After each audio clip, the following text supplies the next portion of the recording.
आपकी एक्स अभी बहुत ब्रोकन फील कर रहा है, बहुत ही ब्रोकन, जिसका एनर्जी मैं चैनल कर रही हूँ। ये जो बंदा है, बंदा बंदी जो भी है आपका, ये आपको प्यार जरूर करता है। सो अगर आपका बंदा ऐसा है कि टॉक्सिक बंदा है, नार्सिसिस्टिक है, तो ये रीडिंग आपके लिए नहीं है। ये पर्टिकुलर पर्सन जो है वो आपको प्यार करता है, लेकिन आई फील लाइक जो हो गया था, जो हुआ है, जो ब्रेकअप, ये इंटेंडेड नहीं था। वो आपके साथ ब्रेकअप करना नहीं चाहता था, लेकिन ये ब्रेकअप हो गया एक हीट ऑफ द मोमेंट में। और उसको लगा था कि चलो धीरे धीरे सिचुएशन चेंज हो जाएगा, आप आ जाओगे, मैसेज करोगे, नहीं तो कुछ ना कुछ डोर ओपन हो जाएगा और आप दोनों में बात फिर से चालू हो जाएगी। लेकिन ये जो लॉन्गेस्ट टाइम आप दोनों का जो चल रहा है, जो ब्रेकअप हो गया है, और वो भी जो सिचुएशन है, उसको लग रहा है अभी कि I never thought it is going to happen. मुझे कभी भी लगा नहीं कि हम दोनों के बीच सच में ऐसा ब्रेकअप हो जाएगा। ऐसा ही energy I am picking up. So देखते हैं कि क्या चल रहा है इस इंसान की जिंदगी में। आई थिंक ये जो इंसान है ना, वो अपना प्यार को छुपाता है, वो दिखाता नहीं, इतना एक्सप्रेसिव नहीं है। लेकिन उसका जो फंडामेंटल थ्योरी है कि आई लव यू और मुझे बोलने का जरूरत नहीं है, तुम समझ लो, बार बार मुझे बोलने का जरूरत नहीं है, मैं क्यों बोलूं, आपको समझना चाहिए। If you love me you know I love you. लेकिन कुछ लोग ऐसे होते हैं, मतलब उनको लगता है कि प्यार दिखाना वीकनेस है, तो इसने शायद अपना प्यार को छुपाया था टू टू सम एक्सटेंट, कि उसको लगा था कि इससे मेरा वीकनेस आप उसके ऊपर पावर कंट्रोल कर लोगे, बिकॉज उसका ये बंदा थोड़ा मैनिपुलेटिव है। तो इसके वजह से उसको लगा था कोई अगर आपको प्यार दिखाए, मतलब if somebody shows their love, other people gain control over them. That kind of a mindset this person do have. So let us see. अभी इसका जो चल रहा है, उसने ही दिखाया अपना प्यार। अभी वो बहुत ही डेवास्टेटेड फील कर रहा है कि आप चले गए। उस टाइम में उसका ऐसे जैसे हो गया, बिल्कुल जुबान बंद हो गया था। मतलब she could have stopped you कि ये ठीक है, चलो गलती हो गई, लेकिन they could not because of their ego, and I would say ego, or you say fear of control, those things. लेकिन अभी जो आप मूव ऑन कर गए हो, आप जो आगे बढ़ रहे हो, ये इसको बहुत ज़्यादा ट्रिगर कर रहा है, और उसकी वजह से अभी ये आपको बहुत ज़्यादा मिस कर रहा है, क्योंकि उसको लगा नहीं था कि ये सच में ऐसा सिचुएशन भी आ जाएगा कि आप मूव ऑन कर जाओगे। तो अभी इसको बहुत डर भी लग रहा है कि क्या सच में आप मूव ऑन कर गए हो, is that the door completely close, और कोई चांसेस भी है। इसकी वजह से बंदा अभी बहुत टेंशन में है, बहुत एंग्जाइटी में है, जो मुझे दिख रहा है। चलो देखते हैं आगे जाके क्या होगा। देखो, मैं कभी भी रीडिंग शुगर कोटिंग नहीं करती हूँ। अगर आपको सच सुनने में डर लगता है, अगर इसमें रीडिंग में जो भी निकलेगा, I will tell you. So if you don't want to hear the truth, you can scroll. So देखते हैं कि क्या करेगा बंदा।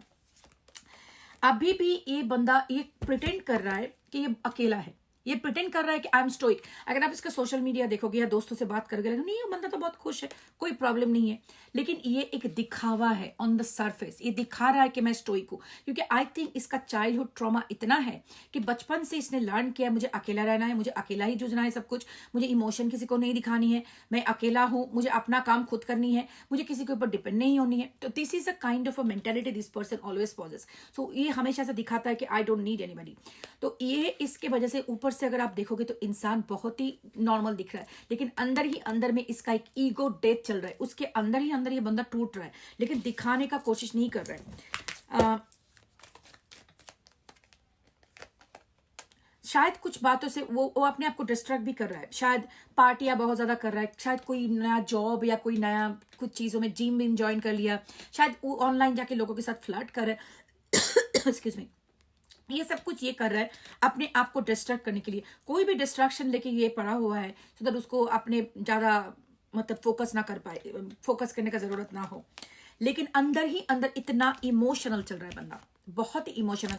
इसका टोटली टू डिफरेंट कैरेक्टरिस्टिक्स मुझे दिख रहा है। एक है जो I am fine, I don't need it, I am fine, I am focused, I am just doing my life. और ये बंदा है जो है वो पूरा इमोशनल।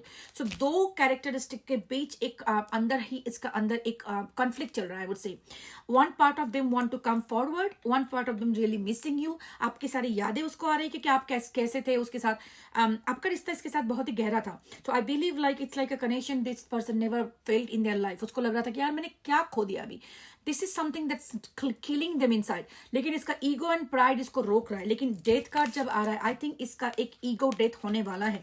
ये अपने आप को बहुत डिस्टर्ब कर रहा है। आप शायद देखोगे कि वो बहुत ही एक्टिव होगा सोशल मीडिया में, डिपेंड करते हैं जैसे आपका बंदा जैसे हो। अगर सोशल मीडिया में नहीं तो दोस्तों के साथ बाहर जा रहा है, नहीं तो कुछ नया कुछ कर रहा है, कुछ भी कर रहा है, अपने आप को डिस्ट्रैक्ट बहुत कर रहा है ये बंदा। I can tell you that.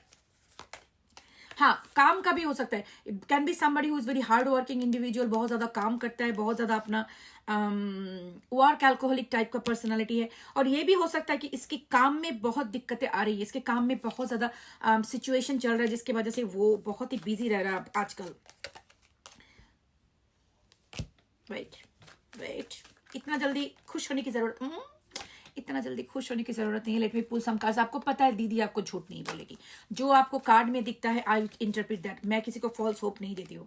हाँ अच्छा, third party can be significant in this connection. देखो थर्ड पार्टी का मतलब हमेशा यही नहीं कि कोई रोमांटिक गुलू गुलू वाला पार्टी है, ऐसा नहीं है। ये भी हो सकता है कि उसका mother father donkey monkey cycle Michael, कौन पता है किसको, काम धंधा, गैम्बलिंग एडिक्शन, मोबाइल एडिक्शन, बहुत सारे लोगों के बहुत अपने अपनी एडिक्शन रहते हैं। तो थर्ड पार्टी वो भी हो सकता है। लेकिन मुझे जो दिख रहा है कि इधर पे हो सकता है, लेकिन ये ऑनलाइन जाके लोगों के साथ फ्लर्ट करना वो भी हो सकता है। लेकिन third party can be significant in this situation.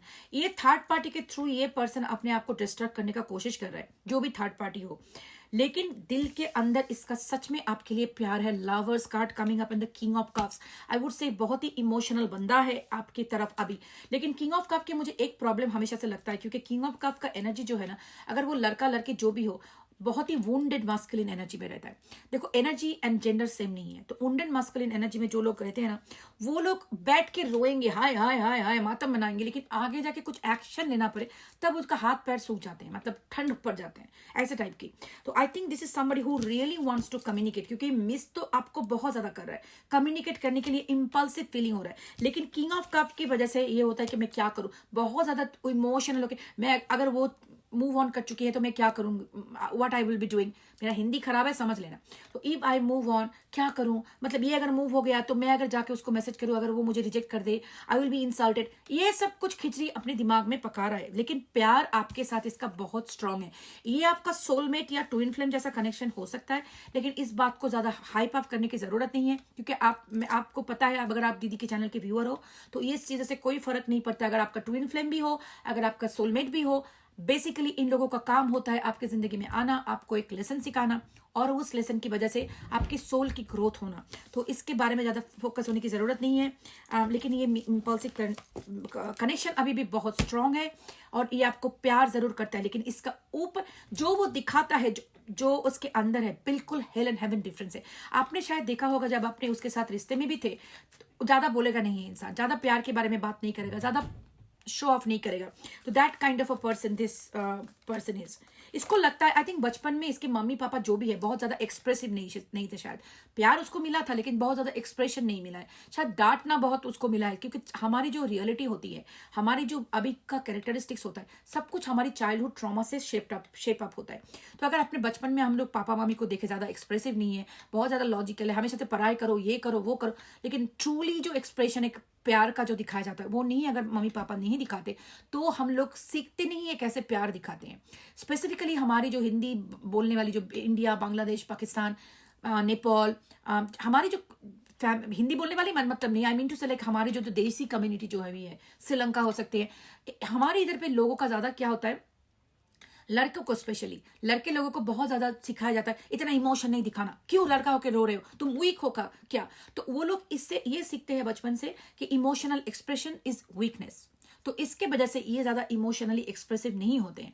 इसका मतलब ये नहीं कि इमोशन को फील नहीं करते हैं, लेकिन एक्सप्रेस करने से डरते हैं, क्योंकि उनको लगता है कि हाँ, वही बचपन की याद आ जाती है कि I will be classified as a weak person, लोग मुझे सोचेंगे कि मेरा कोई पर्सनालिटी नहीं है। इसकी वजह से वो अपने इमोशंस को होल्ड बैक करते हैं। लेकिन ये बंदा जो भी है, जिसके वजह से भी होल्ड बैक कर रहा है, लेकिन ये आपको प्यार करता है। सान बहुत ही पावरफुल कार्ड है। आई वुड से ये आप इसकी जिंदगी में आपका जो अहमियत है बहुत ही सीरियस है।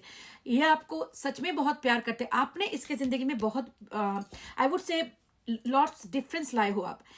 इसका जो कैरेक्टरिस्टिक्स ना, इसमें एक नेकेड बच्चा है, I can not show you, that's the reason I have to hide it. ऐसा होता है ना, बच्चा रिप्रेजेंट्स प्योरिटी, ठीक है। तो अगर कोई एक इंसान ऐसा है कि आपके साथ जब वो बात करता है, उसको सोचना नहीं पड़ता कि मैं अपने आप को प्रिटेंड करूं, ये करूं वो करूं। आप ऐसा इंसान हो उसके जिंदगी में जिसके सामने दे कैन ओपन अप, कुछ भी बोल सकता है। आप उसको जज नहीं करोगे, उसको पता है, लेकिन किसी और के साथ ये नहीं कर सकता। ये होता है सन कार्ड की एनर्जी। तो उसका मतलब आपके साथ उसने जो प्यार, जो कनेक्शन, जो स्ट्रेंथ फील किया है वो किसी के साथ नहीं फील किया। इसका साइकोलॉजिकल एनालिसिस अगर हम करके देखें तो ये एक बंदा है जो अपने आप को छुपा के रखता है, लोगों के सामने ओपन नहीं करता है, अपने आप को सप्रेस करके रखता है। लेकिन आपके साथ उसने ऐसा ओपन करके दिखाया, इसके वजह से वो आपको भूल नहीं पा रहा है। लेकिन उसका जो कैरेक्टर है वो आप अगर मूव ऑन कर रहे हो तो आगे जाके आपको रोकने का भी ताकत इसमें नहीं है। Bottom of the deck 2 of shorts underneath 4 of shorts. बंदा बीमार भी हो सकता है, तबीयत एग्जॉस्टेड हो सकता है, मे बी फीलिंग, क्योंकि क्या होता है ना, हम लोग का जो इमोशन होता है, इमोशन सिर्फ दिमाग में नहीं होता, हार्ट में नहीं होता, हमारी बॉडी में एक केमिकल रिलीज होता है। तो जो भी कोई इमोशन अगर आपके बॉडी में आ रहा है तो इस इमोशन को हमें प्रोसेस करना होता है, इमोशनल प्रोसेसिंग। अगर बंदा इमोशनली प्रोसेसिंग ना करे तो वो जो केमिकल्स आते हैं वो हमारी बॉडी में स्टोर होके बाद में जाके बॉडी में body aches, weakness, tiredness, depression, anxiety के रूप में निकल जाते हैं। तो इसका भी आई थिंक फॉर बहुत लॉन्ग टर्म से अपना इमोशंस को छुपा रही है, जो भी है, जेंडर वेंडर फिक्स कर लेना खुद की तरह से, ठीक है ना। उसके वजह से इस बंदे को अभी बहुत तकलीफ चल रहा है। और I think this is what the problem is, this person needs to tell themselves कि हाँ I am missing this person, लेकिन यही बात अपने आप को बोल नहीं पा रहा है, अपने आप से डिनाई कर रहा है, इस बात को रिजेक्ट करके अपने आप को डिस्ट्रैक्ट कर रहा है। लेकिन ज्यादा देर तक ये नहीं चलेगा। अपना इसका जो सोचने का तरीका है कि I will not think about it and it will go away, it is not going to happen. ये स्लोली कोई भी इमोशन अपने आप उसको छुपा के रखते हो, लॉन्ग टर्म नहीं रहता, वो निकल के आता है। अगर आपके हाथ में कोई कीला वगैरह कुछ भी अंदर चला जाए, गॉड फॉरबिड, अगर आप उसके ऊपर लगा दो कुछ भी, तो क्या होगा, अंदर ही अंदर वो सड़ता रहता है, उसको निकालना पड़ता है। ऑपरेशन करके भी कुछ भी, ऑपरेशन के डर से अगर आप उसको हाइड करके रखोगे और आप सोचोगे नहीं वो ठीक हो गया, वो नहीं चलता है। ऐसे इमोशंस को अगर आप अंदर में छुपा के रख दो, वो अंदर ही अंदर इंसान को रॉट करने लगता है और फिर जाके वो बहुत बुरी तरह से निकलता है। इसके साथ भी ऐसा ही होने वाला है। जब ये होगा वो ब्रेक डाउन करेगा और आपको आके मैसेज करेगा। अभी भी उसका मैसेज का करेक्टरिस्टिक्स मुझे दिख रहा है, एनर्जी, लेकिन जो उसका ओवरऑल एनर्जी है उसके वजह से आई विल टेल यू अभी ही नहीं करेगा मैसेज। कुछ लोगों को शायद मिल सकता है कोई testing message, just like test the water, लेकिन अगर फुल फ्लेजेड रिकॉन्सिलेशन अभी नहीं करेगा, थोड़ा टाइम लगेगा। I think tarot time frame prediction की टूल नहीं होती, मैं लोगों को झूठा दिलासा नहीं बोलती आधे घंटे में आ जाएगा मैसेज, 30 मिनट 30 मिनट्स में, ऐसा नहीं दिख रहा है मुझे। आई वुड से कि इस पर्टिकुलर रीडिंग में जो भी है, मैं कुछ लेटर निकाल के आपको दिखाती हूँ। इस पर्टिकुलर रीडिंग में जो भी है इन लोगों को आप सोच सकते हो कि 1-1.5 महीने के बाद इसका कम्युनिकेशन का चांस बहुत हाई हो जाएगी आपकी तरफ से। लेकिन प्रोवाइडेड अगर आप मेरा रीडिंग सुनते हो, आपको पता है, मैं आपको सोल्यूशन भी बताती हूँ किस तरह से आप उसको जल्दी किया जाए। Provided if you pull the energy back, अगर आप उसके लिए वेट करोगे, you are sending a sign to the universe कि मैं नीडी हूं, मैं क्लिंगी हूं, आप उसको पुश अवे कर दोगे। तो अगर आप उसको चाहते हो अपनी तरफ खींचना, आपको जो करना है, आपको कंप्लीटली उसके बारे में सोचना। हाँ, सोच तो आएगी, आप अपने आप को बताओ रात को या शाम को या कोई टाइम दिन के एंड में, उस टाइम में मैं इसके बारे में सोचूंगी। 15 मिनट्स का टाइम विंडो रखो। ये एक साइकोलॉजिकल प्रोसेस है, अगर आप करोगे आप दिन में खुश रहोगे, आपका ब्रेन ठीक से काम करेगा। नहीं तो सारा दिन इसके बारे में सोचोगे। रात को 7 बजे से 7:15 तक मैं उसके बारे में सोचूंगा। अभी अपना काम पे ध्यान देना है, काम कर रही हूं मैं, उसका याद आ रहा है नहीं मुझे को 7 बजे को उसके बारे में सोचना है। So you are training your brain slowly कि आपको उसके बारे में सोचना है। You are not rejecting your feelings, लेकिन उस टाइम विंडो में आप बैठ के एक रिलैक्सेशन म्यूजिक चला के उसका फोटो देख के जितने भी उसके बारे में सोचना है सोचो। इमोशन को निचोड़ के निकालो, क्योंकि इमोशन को निकलना जरूरी है। रोना है तो रो, एक लेटर लिखो, उसको बांड करो, दोस्त को फ्रेंड फोन करके उसके बारे में रो, चैट जीपीटी के पास जाके रो, कुछ भी करके अपने इमोशन को निचोड़ो और निकालो। क्योंकि इमोशन अगर नहीं निकालोगे तो इसकी तरह आपको भी सप्रेस होके बाद में बीमारी स्टार्ट हो जाएगी। सो इस तरह से अपने आप को ट्रेन करो, लेकिन उसके ऊपर फोकस मत करो कब आ रहा है। ये अगर करोगे तो यूनिवर्स को आप एक मैसेज दे रहे हो कि वो आपके जिंदगी में नहीं है। यूनिवर्स को आप जो भी मैसेज देते हो, जो भी एनर्जी सेंड करते हो, यूनिवर्स उसको आपको एम्पलीफाई करता है। अगर आप नहीं है मेरे जिंदगी में, इस एनर्जी भेज रहे हो तो उसको एम्पलीफाई करेगा यूनिवर्स। सो बी केयरफुल, ज्यादा उसकी स्टॉकिंग करना बिल्कुल बंद करो, क्योंकि स्टॉकिंग अगर करोगे तो उसके भी नीडी एनर्जी होती है, आपको नहीं करनी है वो सब कुछ। लेटर्स LDAEJUBWSWOAD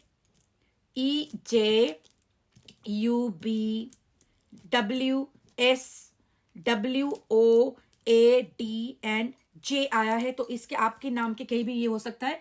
आपका रीडिंग हो सकता है। अगर आपको मैं कंफर्मेशन टिकटॉक पे अगर देख रहे हो तो मेरे यूट्यूब चैनल को जाकर जल्दी से सब्सक्राइब करो, let's ask tarot Hindi Urdu Bengali. मैं इंडिया जा रही हूँ, आपको टिकटॉक में नहीं मिलेगा मेरे मैसेज। मेरा कोई बैकअप आईडी नहीं है। कोई भी अगर आपका आके मैसेज कर रहा है वो मैं नहीं हूं। मैं कभी भी किसी को मैसेज नहीं करती।